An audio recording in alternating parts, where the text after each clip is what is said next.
નમસ્તે વિદ્યાર્થી મિત્રો, તમારું સ્વાગત છે ધોરણ 11 આંકડાશાસ્ત્રના અભ્યાસની સફરમાં. તમારી સાથે છે રવિ સર. વિદ્યાર્થી મિત્રો, ધોરણ 11 નો આ વર્ષનો અભ્યાસ આપણે કેટલા સમયથી ડિજિટલના માધ્યમથી લઈ રહ્યા છે અને એ પૈકી ધોરણ 11 ના પ્રકરણો 1 થી 9 પ્રકરણો છે, એ પૈકી અત્યારે 1 થી 5 પ્રકરણનો અભ્યાસ અને એની સફર આપણે પૂર્ણ કરી ચૂક્યા અને હવે આપણે ફરીથી એક નવું પ્રકરણ શરૂ કરવા જઈ રહ્યા છીએ. તો અહીં સુધીમાં તમે જોયું કે આંકડાશાસ્ત્ર અને એની અંદર આવતી પદ્ધતિઓ જે આપણા માનવ જીવનની અંદર ખૂબ જ ઉપયોગી છે, એને સરળ ને સુગમ બનાવે છે અને કાર્ય જે છે એને સરળ અને ઝડપી પણ બનાવે છે. તો આવી જ પદ્ધતિઓમાં સૌપ્રથમ તમે જોયું કે ભાઈ માહિતી જે છે એનું એકત્રીકરણ, એટલે કે માહિતી આપણી સુધી આવે, પહોંચે, એકત્રિત થાય, ત્યારબાદ એને સ્વરૂપ આપવું એટલે નિરૂપિત કરવી કોષ્ટક રચનાથી, અલગ અલગ માધ્યમથી, આકૃતિ, આલેખ વગેરે. તો આવી આવેલી માહિતી જે છે, એકત્રિત થયેલી માહિતી આપણા માટે કોઈ ગાણિતિક પ્રક્રિયા સ્વરૂપે કામની પણ છે. પછી કદાચ એક ગુણધર્મ કે સંખ્યાત્મક પણ હોઈ શકે, તો જેની ઉપર આપણે સરેરાશ મૂલ્ય તૈયાર કર્યું, જેમાં મધ્યવર્તી સ્થિતિના માપ પૈકી મધ્યક, સ્થાનીય સરેરાશ, મધ્યસ્થ, જેના ચતુર્થક, દશાંશક અને શતાંશક માપો હતા. એના પછી બહુલક, તો આવી સરેરાશ કિંમતો મેળવવા માટેની પદ્ધતિઓનો અભ્યાસ કર્યો, જે આગળ જતા પણ તમને બાકીના પ્રકરણોમાં, બાકીની પદ્ધતિઓમાં પણ મદદરૂપ થાય છે અને ઉચ્ચતર અભ્યાસ તરફ જતા પણ તમને હજુ પણ એ મદદરૂપ બનશે. ત્યારબાદ જોયું કે ભાઈ પ્રકરણ નંબર 3 ને આધારે એ જ પદ્ધતિનો ઉપયોગ કરી તમારે પ્રકરણ નંબર 4 પ્રસારમાન, પ્રસારતા કઈ રીતના મેળવવી, વિચલન કઈ રીતે તૈયાર કરવું એ શીખી ગયા. વિચલન માટે ભાઈ પ્રમાણિત વિચલન, સરેરાશ વિચલન, ચતુર્થક વિચલન અને વિચલન પછી વિતરણ જે છે, આવૃત્તિ વિતરણ. તો આ આવૃત્તિ વિતરણની અંદર આવતી વિષમતા, ત્યાં સુધીનો અભ્યાસ તમે કાલ્પિયસ અને બાવલીની પદ્ધતિથી કરી ચૂક્યા. હવે વિદ્યાર્થી મિત્રો, આપણે નવું જ એક પ્રકરણ શરૂ કરવા જઈ રહ્યા છે, જે ખરેખર ગાણિતિક પ્રક્રિયાની દ્રષ્ટિએ એક બીજગણિતની રચનાઓ પૈકી તૈયાર થયેલું છે, પરંતુ અહીં કોઈ ખાસ તમારે ધારણાઓ ઉપર ચાલવાનું નથી. એના માટે આપણે પહેલેથી જ સૂત્ર પદ્ધતિ તૈયાર આપેલી છે. પણ હવે આ એક એવું પ્રકરણ શીખવા જઈ રહ્યા છીએ કે જે સામાન્ય જીવનમાં ઉપયોગ થાય છે અને એ ઉપયોગમાં ઘણી રીતે આપણને સરળતા અને મદદરૂપ બંને રીતે અહીં પદ્ધતિ જે છે એ ઉપયોગી છે, એ પણ જોવાના છીએ. ખાસ ચલો એ તરફ આપણે વળીએ તો માની લો કે ભાઈ આપણા જ ઘરની અંદર થોડાક વધુ મહેમાનો એકી સાથે આવી જશે તો હવે જો પ્રશ્નો સર્જાશે, ઘરની વ્યવસ્થા શું છે એ ઉપર આધાર રાખે, બરોબર કે નહીં? ચલો વ્યવસ્થા નહીં હોય તો તમે તત્કાલ વ્યવસ્થા કરો છો. જેમ કે સૌથી પહેલી વસ્તુ, વ્યક્તિ આવે છે તો બેઠક વ્યવસ્થા જોઈએ. તો આ બેઠક વ્યવસ્થાથી જ આપણું આ પ્રકરણની શરૂઆત થઈ જશે. પછી ભાઈ બેઠક વ્યવસ્થા માટે જે કાંઈ સીટ આપો છો તો એ બની શકે કે ભાઈ સોફા હોય, ચેર હોય, અલગ અલગ, બરોબર? તો ત્યાં ગોઠવણી કરો છો. હવે અહીંયા સિલેક્ટેડ પર્સન તો રોજના હોય જ, જે આપણા ફેમિલી મેમ્બર, પરંતુ અચાનક જ કોઈ વધુ વ્યક્તિઓ આવે છે જે આપણા મગજમાં નથી એવા સંખ્યાઓ સાથે, કારણ કે એવું કંઈ નિશ્ચિત હોતું નથી, અચાનક જો આવે છે તો ત્યારે આપણે થોડી ઘણી વસ્તુ ધારણાઓ પર લઈ જશું, પણ આ ધારણાઓ પણ નિશ્ચિત સંખ્યાઓ માટે જ બને છે, અજ્ઞાત નથી રહેતી.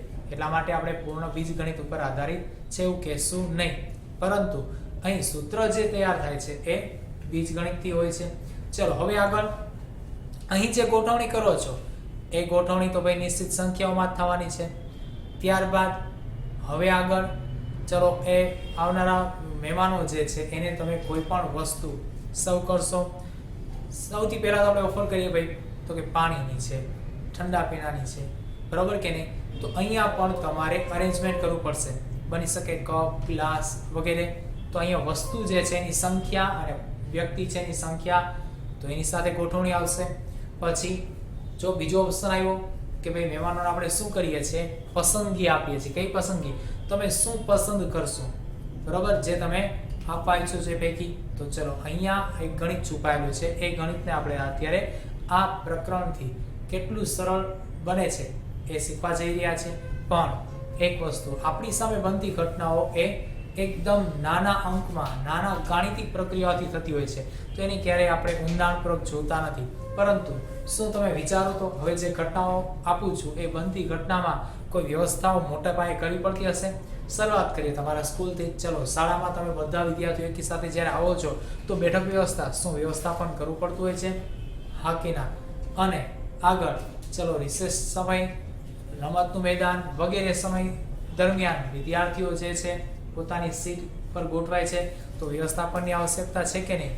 એ જ રીતે કોઈ સિનેમા ગૃહમાં જઈએ છીએ, જો તો બધી સીટો તૈયાર દેખાય છે, પરંતુ ત્યાં પણ બેઠક વ્યવસ્થા માટે જે તે વ્યક્તિની વ્યવસ્થા કરવી પડે છે. ચલો હજુ આગળ જઈએ, કોઈ એક મોટું ફંક્શન આપણે તૈયાર કરેલું છે અને ત્યાં આપણે જે કાર્યક્રમ રજૂ કરવો છે, તો સ્ટેજની આગળ વ્યવસ્થા, સ્ટેજની ઉપરની વ્યવસ્થા અને મુખ્ય વસ્તુ પ્રેક્ષકો, એની સીટિંગની વ્યવસ્થાઓ આવી કરવી પડે છે કે નહીં? તો આ બધી જ ગોઠવણી વખતે કોઈને કોઈ સંખ્યા જે છે એને તમારે વ્યવસ્થાપનમાં લાવવી પડે છે. તો આવું જ કાંઈ પસંદગીના ધોરણે થતું હોય છે. જેમ કે ભાઈ કોઈ આઈસ્ક્રીમ પાર્લરમાં વ્યા ગયા, ત્યાં તમારી સામે કેટલી બધી ફ્લેવર છે, ફ્લેવરમાંથી તમારે પસંદગી કરવી પડતી હોય છે. ચલો એ જ વસ્તુ કોઈ દુકાને, આપણે રેડીમેડ ગાર્મેન્ટની દુકાને જતા રહીએ, ત્યાંથી આપણે શું કરીએ, એક જ પ્રકારના પરંતુ અલગ અલગ પેટર્નના કપડાઓ જે છે એ ખરીદીએ, તો ત્યાં પસંદગી છે. તો ત્યાં પણ સંખ્યા છે, એ સંખ્યાનું પસંદગીમાં કોઈ ચોક્કસ ધોરણ, કોઈ પદ્ધતિ. ચલો, તો આ જ વસ્તુનો અભ્યાસ લઈ અને પ્રકરણ નંબર 6 જે છે આપણી સામે આવે છે, ક્રમચય, સંચય અને દ્વિપદી વિસ્તરણ. તો વિદ્યાર્થી મિત્રો, સૌપ્રથમ એ પૈકી આપણે ક્રમચય, ત્યારબાદ સંચય અને ત્યારબાદ આગળ દ્વિપદી વિસ્તરણને સમજ, અર્થ અને વ્યાખ્યાથી સમજીશું અને ઉકેલ લાવીશું. તો અત્યારે સૌપ્રથમ લઈએ છીએ ક્રમચય. ક્રમચયને અર્થ અને વ્યાખ્યા અને એના સૂત્ર અને સ્વરૂપથી સમજીશું આજે. તો સૌપ્રથમ લઈએ પહેલા તો ક્રમચય. સ્મોલ n, જુદી જુદી વસ્તુઓ આપેલી હોય. ચલો, આપણે શરૂઆત કરી ત્યારે લેક્ચરની આ જ વાત હતી કે જ્યાં વસ્તુઓ, કોઈ સંખ્યાઓ કે વ્યક્તિઓ કે વસ્તુઓની પસંદગી કે ગોઠવણી વગેરે, તો એ જ અર્થમાં અહીં વાત થયેલી છે. પરંતુ અહીં n આપ્યું, n જુદી જુદી વસ્તુઓ આપી હોય. કારણ શું ભાઈ n? તો n ને પહેલા ઓળખો છો, સ્મોલ n ને ગાણિતિક પ્રક્રિયાઓના અર્થમાં જ લેશું, એ બાબતે જ લેશું. તો સ્મોલર n એટલે પ્રાકૃતિક સંખ્યાનો ગણ, જે ધન પૂર્ણ શૂન્ય સિવાય, પણ અહીંયા તો 0 આવી શકે, પરંતુ n છે તો શક્ય નથી. એટલા માટે 1 2 3 4 5 એવી જ નંબર જે છે, એવી સંખ્યામાં વસ્તુઓ હોય, તો વસ્તુઓ કોઈ પણ હોઈ શકે છે. તો અહીં કોઈ પણ નિશ્ચિત કિંમતમાં આપેલી વસ્તુઓ હોય, તો તેમાંથી એટલે આપણી પાસે જે કઈ સમૂહ છે તેમાંથી r, સ્મોલ r, ભિન્ન વસ્તુઓને, હવે ભિન્ન વસ્તુઓ કઈ રીતે, અને આગળનું વાક્ય જે છે r માટે શું કહેવા માંગે છે, હમણાં એને થોડીક ક્ષણ પછી સમજીએ. પહેલા વાક્ય આગળ પૂરું કરીએ. તો r ભિન્ન વસ્તુઓને r સ્થાનો પર, હવે આગળ તો એક કૌંસ આવી ગયું અલગ સૂચન તરીકે, 1 less than or equal small r less than or equal small n પર ગોઠવવાના દરેક વિકલ્પને ક્રમચય કહે છે. ચલો, ક્રમચય કોને કહે છે? એ શાબ્દિક અને વાક્ય રચનાથી આપણને તો વ્યાખ્યા જે છે એ આપી દીધી. આમાં અમુક વસ્તુઓ જે છે વાંચતા પણ ખ્યાલ આવી જાય છે, અને અમુક વસ્તુઓ જે છે સીધે સીધો ખ્યાલ નથી આવતો. તો એને તૈયાર કરીએ. પહેલા તો n વસ્તુઓ, તો આ વસ્તુઓ કોઈ પણ હોઈ શકે. હમણાં આપણે લિસ્ટ જોયું ભાઈ, પાણીના ગ્લાસ હોઈ શકે, પાણી હોઈ શકે, ચા હોઈ શકે, કોલ્ડ ડ્રિંક્સ હોઈ શકે, ખુરશી હોઈ શકે, સોફા હોઈ શકે, બરોબર કે નહીં? કારણ આ બધી વસ્તુ ગોઠવણીમાં આવશે. પછી આઈસ્ક્રીમ જે છે, તો આઈસ્ક્રીમનો ફ્લેવર હોઈ શકે, કપડાં છે, પેન છે, મોબાઈલ છે, તો આ બધી વસ્તુઓ છે જે પસંદગીના ધોરણમાં આવશે. અને આ બધી વસ્તુઓના નામ શા માટે લીધા, કે આવી જ વસ્તુઓના નામ શા માટે લીધા? કારણ મુખ્ય એ છે કે પહેલા તો એ બધી વસ્તુઓ તમે માનેલી છે, જોયેલી છે, અને એવું એરેન્જ કરેલું પણ છે. તો એને કારણે એરેન્જમેન્ટમાં તમે ત્યાં હાજર હતા, તો એને સીધા તમે જોઈ શકો છો. ચલો, તો આવી બધી વસ્તુઓ જે છે એમાંથી કોઈ પણ એક વસ્તુ લઈ લે. હવે જો તો આ બધી વસ્તુની સંખ્યા નિશ્ચિત છે કે નહીં?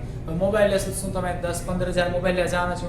શું તમે કોઈ એક શોરૂમ ધરાવો છો મોબાઈલનો તો આ વસ્તુ શક્ય છે, અને જો આપણે કસ્ટમર છીએ તો વધીને 2 કે 3 એકી સાથે ગયા હોય તો, એ આખા ફૂલ ફેમિલીના લેવાના હોય તો, નહીંતર તો એક જ મોબાઈલ લેવાના હોય છે, બરોબર કે નહીં? તો આપણે એટલું લાંબુ વિચારતા નથી, ફક્ત 1 કે 2. તો ત્યારે શું કરીએ? તો પસંદ કરીએ છીએ ભાઈ ઘણી બધી પ્રકારની જેની કે કંપનીઓ મોબાઈલની અલગ અલગ ટાઈપ્સ વેરાયટીઓ મળે છે, તો એમાંથી આપણે પસંદગી લઈએ છીએ. તો એ પણ વસ્તુ તરીકેની કુલ સંખ્યામાંથી લેશું તો એ સંખ્યા પણ કેવી છે? નિશ્ચિત. તમે કોઈ ખરીદી કરવા જાશો એ પણ નિશ્ચિત, પસંદગી કરશો તો પસંદગીની વૈકલ્પિક રચના પણ નિશ્ચિત. તો એ અર્થમાં સ્મોલ એન એ આપેલી વસ્તુઓમાંથી ભિન્ન વસ્તુ, ભિન્ન એટલે જુદી, બરાબર? પણ આ ભિન્ન કઈ રીતે? તો કે આર તરીકેને વ્યાખ્યાયિત કરી, આર તરીકેને સંકેત આપ્યો. જેમ તમારી પાસે નિશ્ચિત વસ્તુ છે એ સમૂહને તમે સ્મોલ એન કહો છો, એમ એમાંથી તમારે જે જોઈએ છે, તમારે જે ગોઠવવી છે, તમારે જે પસંદ કરવી છે એ સંખ્યા કે એ સમૂહને તમે નિશ્ચિત કરશો તો એનું નામ શું આપશો? ચલો કંઈક નામ તો આપું ને. જેમ કે ભાઈ આપણે ઘણીવાર સ્કૂલના અલગ અલગ પ્રકારના કાર્યક્રમોમાં શું કરતા હોય છે? નાના મોટા સમૂહ બનાવતા હોય છે. તો એની અંદર આપણે શું કરીએ? કોઈને કોઈ ટુકડી બનાવીએ, એનું નામ આપીએ, બરાબર? કેમ કે એને સરળતા રહે છે ઓળખવા માટે. હવે એક સાથે 10-15 સમૂહ વ્યક્તિનો સમૂહ હોય તો એમાંથી આખા સમૂહને બોલાવો હોય તો કઈ રીતે બોલાવવા માટે? તો એને મારે કંઈક ચોક્કસ એક આઈડેન્ટિફિકેશન આપવું પડશે. તો એ જ રીતે અહીંયા શું કર્યું છે? તમારે જે વસ્તુઓ જુદી રીતે જોઈ છે અથવા જુદી પાડવી છે તો એને તમે આ નામ આપો. તો આવી જુદી વસ્તુઓ કઈ રીતે જુદી? તમારા સમૂહમાંથી ક્રમ કે પસંદગી માટે તૈયાર થાય છે તે એ સમૂહ કે એ સંખ્યાને આપણે આર કહીએ. તો આર વસ્તુઓને, ઓકે, તો આ બે વસ્તુ ક્લિયર, એન અને આર. એન એટલે ચોક્કસ વસ્તુઓ, બાબત, વિષય હોઈ શકે. એમાંથી તમારે જેનું કામ છે, તમારે જે જોઈ છે એને આપણે આર કહી દઈએ, એને નામ આપી દઈએ આર. તો આવી આર ભિન્ન વસ્તુ, ભિન્ન શા માટે કહી દીધી? આના કરતા હવે જુદી પડી ગઈ. સમૂહમાંથી તમારે જોઈ છે અલગ તારવો છે, એટલા માટે જુદું પડી ગયું. તો એ અલગતાથી ઓળખવા માટે ભિન્ન વસ્તુઓ. આ વસ્તુઓને અને વસ્તુઓને આર સ્થાનોમાં, હવે આર સ્થાનોમાં આવડી નવું શું આવ્યું? ચલો હવે એક કામ કરીએ. કોઈ પણ તમારા જ ઘરની અંદર રહેલી વસ્તુ એની જગ્યાએ હશે કે અલગ જ જગ્યાએ પડી હશે. ખાસ કરીને અસ્તવ્યસ્ત આદતોવાળા વ્યક્તિઓની વાત નથી. અહીં નિયમિત અને થોડું ઘણું પોતાના જીવનની અંદર નિયમિત જીવનને માનનારા છે એની વાત છે. તો ફ્રીજ છે તો ફ્રીજની જગ્યાએ હશે. એવું તો નથી ને ભાઈ તમે રાતે નીંદર હોય તો ફ્રીજ છે ભાઈ ડેલી પડ્યું હતું. ચલો ટેલિવિઝન એક્સેપ્ટ કર્યું છે તો વોલ ઉપર હશે, અધરવાઇઝ એક સ્પેસ ઉપર હશે. એવું તો નથી કે આપણે સૂતા હતા સવાર રીતે તો ટીવી તો ભાઈ પાછલા રૂમમાં ફરવા ગયું છે, આગલા હોલમાં ફરવા ગયું છે, આવું કાંઈ ના, આવું થતું નથી. એ તો ત્યાં જ રહે છે.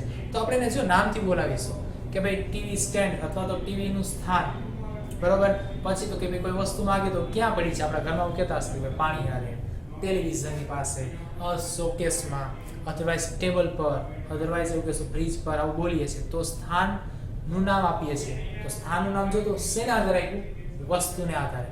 તો આ વસ્તુને જ્યાં ગોઠવીએ છીએ એ જેનું શું થઈ જાય છે? નામ થઈ જાય છે. એ સ્થાનનું નામ આપી દઈએ છીએ આપણે. તો એ જ રીતે તમે જે n વસ્તુ લો એમાંથી તમારી પસંદગી છે ને આર કયો છો. હવે આ આર જ્યાં મૂકશો એ સ્થાન થયો. એ સ્થાનને મારે નામ તો આપવું, તો એને મેં શું નામ આપી દીધું? આર સ્થાન આપી દીધું. ઓકે, તો આર વસ્તુને આર સ્થાનો, બહુવચન એટલા માટે એક નથી હોતા, ઘણા બધા સ્થાનો હોય છે એટલા માટે. તો આર સ્થાનો પર ગોઠવવાના દરેક વિકલ્પને શું કહેશું? ક્રમચય કહેશું. તો એક નહીં, એવા જેટલા પણ વિકલ્પ છે ગોઠવી શકો એ બધા વિકલ્પને આપણે ક્રમચયથી ઓળખીશું, બરોબર? તો ક્રમચય એટલે શું? ટૂંકમાં કેવું હોય તો ચોક્કસ n સંખ્યાઓ, n વસ્તુઓમાંથી ગોઠવણી પાત્ર અથવા તો r પ્રકારની ભિન્ન સંખ્યાઓને r સ્થાન પર ગોઠવી શકાય એ તમામ ગોઠવણી કે તમામ ગોઠવવાની સંખ્યાને આપણે ક્રમચય કહેશું અથવા એને વિકલ્પ કહેશું. વ્યાખ્યાયિત પદરચના પ્રમાણે શું કહેશું? વિકલ્પ. તો દરેકે દરેક વિકલ્પને આપણે ક્રમચયથી ઓળખીશું. ઓકે, આ ક્લિયર. બીજું વચ્ચે એક આવી ગયું 1 less than or equal to r less than or equal to small n. તો આ શું છે? તો કે તમારા સ્થાનો, સ્થાનની સંખ્યા, કેટલા સ્થાન હોય?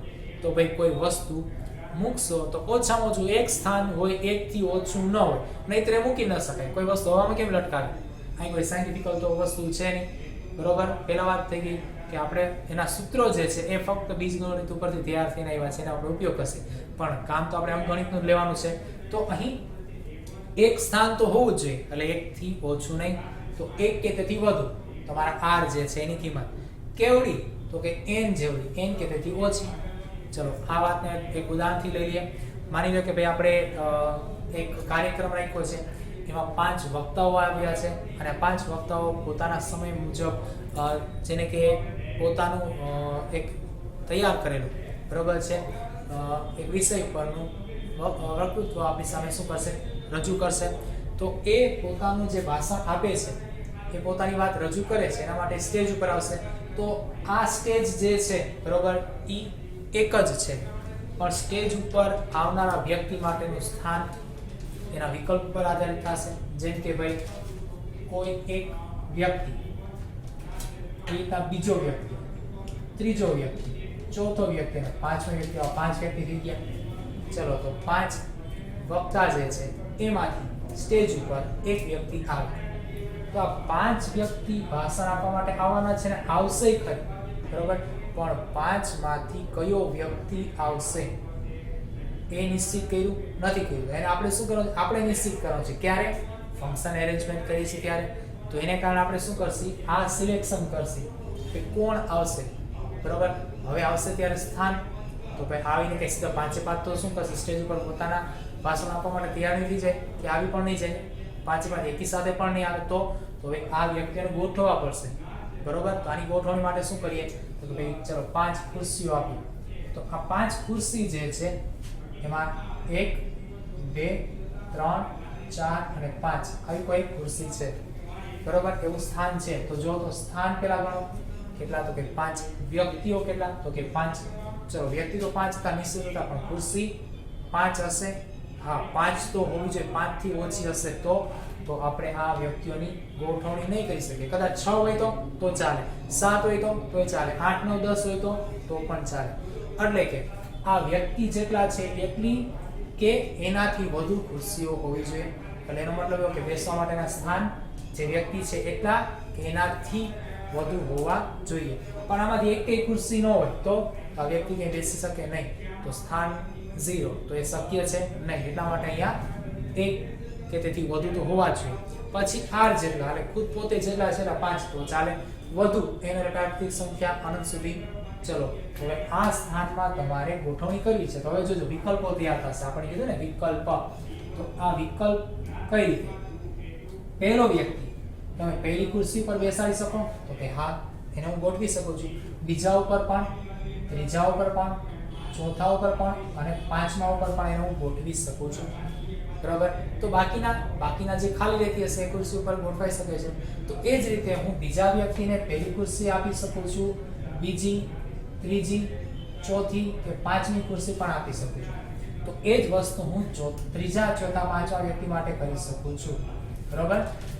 તો એનો મતલબ એવો થાય છે કે આપણી પાસે રહેલી 5 ખુરશી 5 વ્યક્તિ માટે પસંદગી પામશે કે એને ગોઠવણી માટેનું સ્થાન મેળવશે બરોબર. તો અહીંયા એ થયું n, તો કે ભાઈ n આપણી પાસે કુલ વ્યક્તિઓ અને કુલ ગોઠવણીની વસ્તુની સંખ્યા. એ પૈકી તમારે શું કરવું છે, તો કે 5 વ્યક્તિને ગોઠવવા છે. તો અત્યારે 5 ખુરશી અને r તમારા 5 r સ્થાનો પર, r સ્થાનો લેવાની છે, 5 સ્થાન થઈ ગયા. એની ઉપર તમારે શું કરવા છે, ગોઠવવા છે. તો આ ગોઠવણી વખતે દરેક વિકલ્પ, એટલે પહેલા વ્યક્તિને કેટલી, તો કે 5 ખુરશી 5 સ્થાન એ વિકલ્પ થઈ ગયા.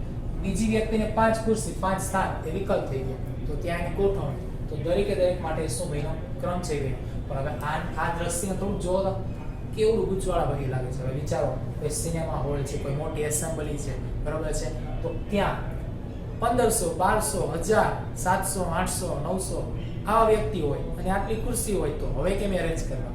તો એરેન્જ થોડું કોમ્પ્લિકેટેડ હશે. તો આવી ગણતરીઓ માટે ફટાફટ આપણને શું કરશે, ક્રમચય જે છે બરાબર એના સૂત્ર ઉપયોગી થશે. તો એના માટે થોડી ઘણી આપણે સાંકેતિક રચના જોઈએ. તો આવી ગોઠવણીની કુલ સંખ્યાને સંકેતમાં NPR કઈ ગોઠવણીને, ક્રમચયની વાત કરે છે. આ ક્રમચય જે છે એની વાત છે. ચલો હવે થોડી વાર માટે આને સાઈડમાં લઈ લે, આનું કામ નથી બરાબર. તો આવી ગોઠવણીની કુલ સંખ્યાને સંકેતમાં NPR, જો હવે n જે છે એ ઉપર રહેશે બરાબર, અને NPR હવે અહીંયા n નીચે રહેશે. એટલે કે આ રીતે પણ લખી શકો છો, બીજું આ રીતે પણ લખી શકો છો, ત્રીજું n અંતરાલમાં અને r પણ અંતરાલમાં લખી શકો છો. એટલે p p કૌંસમાં nr લખી શકો છો અથવા p ને n ઘાત વડે પણ દર્શાવાય છે. તો આ બધા સંકેતો પૈકી આપણે જે છે npr નો ઉપયોગ કરીશું. એટલે n જે છે એ થોડા ઉપરના સ્થાન ઉપર, p સેન્ટરમાં આવશે અને r જે છે નીચે આવશે. બરાબર? તો અપર એન્ડ લોઅર અને આ સેન્ટર પ્લેસ ઉપર રહેશે. ચલો તો npr જે છે એ આનો સંકેત, એટલે આને બોલીશું ક્રમચય. તો અહીંયા n નું r સંખ્યાના r સ્થાન, n પૈકીનું r સંખ્યાનું r સ્થાન પર ક્રમચય અથવા ગોઠવણી, તો એને આપણે જુદી જુદી રીતે ગોઠવી શકીએ છીએ. તો જેથી કરીને n જુદી જુદી વસ્તુઓને r સ્થાનો પર ગોઠવવાનો કુલ ક્રમચય npr થાય. એટલે એને npr થી બોલીશું. હવે npr નું એક સૂત્ર તૈયાર છે. જોઈએ તો npr બરાબર n ફેક્ટોરિયલ છેદમાં કૌંસની અંદર n r ફેક્ટોરિયલ. ચલો આ જે છે એમાં n ફેક્ટોરિયલ અને n r ફેક્ટોરિયલ એ તો ફિક્સ નિશ્ચિત છે. આ તો ફરવાનું નથી, કારણ સૂત્ર. પણ ફેક્ટોરિયલ એટલે શું છે? તો કે અવયવી.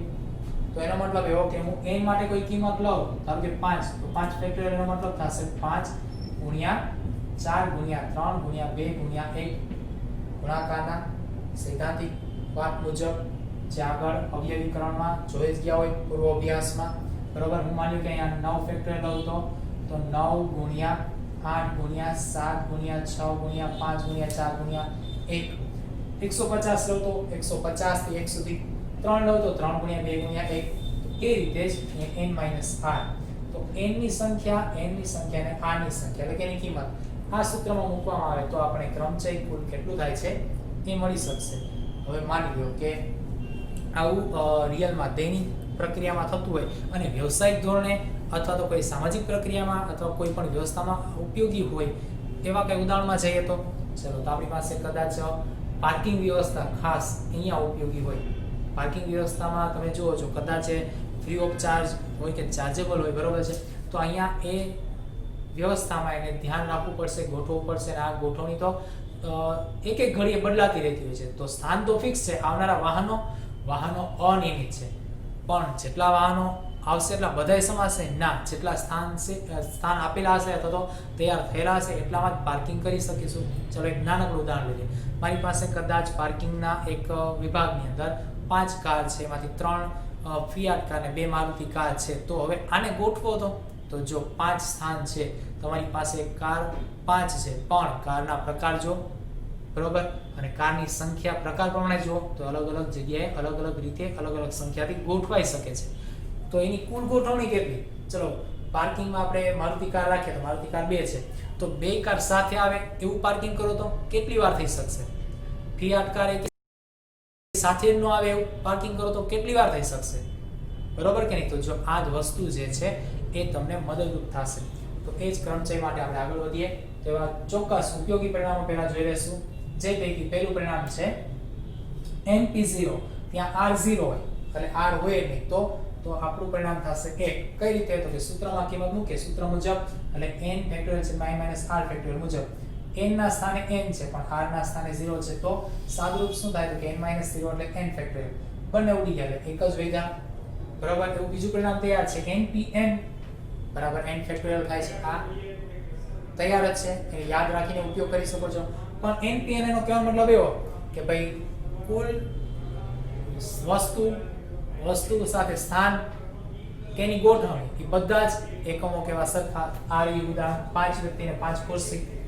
તો અહીં n એ સરખા r બરાબર એટલે n ને r બે એક જ હોય તો n ફેક્ટોરિયલ જવાબ આવશે. કઈ રીતે? સૂત્રમાં કિંમત મૂકો તો n ના સ્થાને n છે પણ r ના સ્થાને પણ n આવ્યું. n r છે તો n n તો 0. પણ યાદ રાખજો 0 ફેક્ટોરિયલ છે, 0 નથી, એટલે આખું મૂલ્ય શૂન્ય થશે નહીં. 0 ફેક્ટોરિયલ નો જવાબ થાય 1.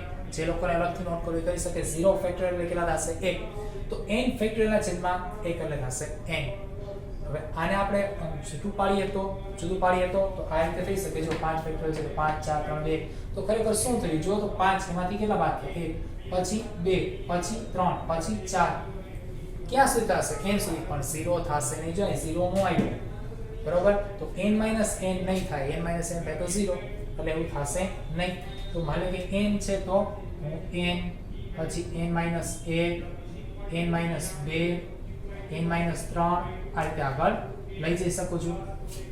જ્યાં આપતું ત્યાં મારે ફેક્ટોરિયલ આપી દેવાનું, કામ પૂરું. એટલે એના પછીની બધી અવયવી રચનાઓમાં રહેલી છે, ગુણાંક રહેલો છે. ચલો આગળ.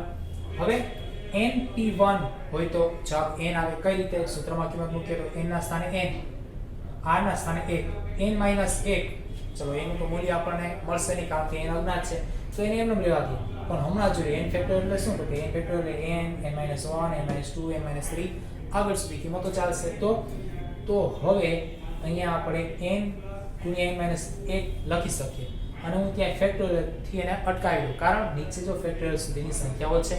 આ બંનેને દૂર કરું તો સાદરૂપ મારું n મળે. તો આ ગણતરી રીતે સાબિત થયેલું પદ np1 એટલે n થશે, npn એટલે n ફેક્ટોરિયલ થશે, np0 એટલે 1 થશે. એ રીતે npn-1 હોય તો r ના સ્થાને n-1 હોય તો કેનો મતલબ એવો કે આ n કરતા ઓછો અંક જ હોય તો, ધારો કે n આપણા 5 અને r n-1 એટલે 4, તો આવી કિંમતો માટે સીધું જ ક્રમચય શું થાય? તો કે ક્રમચય થાય સીધું n ફેક્ટોરિયલ. જો આ રીતે મુજબ જ. તો અહીંયા npn-1 છે તો n-1 r ના સ્થાને મૂકી દો. સારું શું થાય? n-1 n દૂર થઈ ગયા તો એક જ રહ્યા, તો n ફેક્ટોરિયલ છેદમાં 1 એટલે n ફેક્ટોરિયલ થશે. તો ચલો વિદ્યાર્થી મિત્રો, અહીં આ ક્રમચયનો સંકેત ઉપયોગ સાથે સૂત્રને આપણે અમુક ચોક્કસ કિંમતો તૈયાર કરીને ઉપયોગી કિંમતો માટે તૈયાર કરેલી છે. એવી np0 એટલે 1, npn એટલે n ફેક્ટોરિયલ, np1 એટલે n અને npn-1 એટલે n ફેક્ટોરિયલ. તો આ બધી કિંમતોને તમે યાદ ન રાખો તો કાંઈ નહીં, સૂત્રની અંદર મૂકીને પણ ગણતરી કરી શકો છો, પણ યાદ રહેશે તો ગણતરીઓમાં આગળ ફટાફટ આ કિંમતનો ઉપયોગ લઈ શકો છો. મિત્રો હવે આપણે આગળ ક્રમચય જે છે એના જેવું જ સંચય લેશું, પરંતુ ક્રમચય જેનો અભ્યાસ કર્યો એની હવે ગાણિતિક પ્રક્રિયાઓ તરફ જાશું. તો આવા ગાણિતિક પ્રક્રિયાના દાખલાઓ સાથે મળીએ, ત્યાં સુધી આવજો.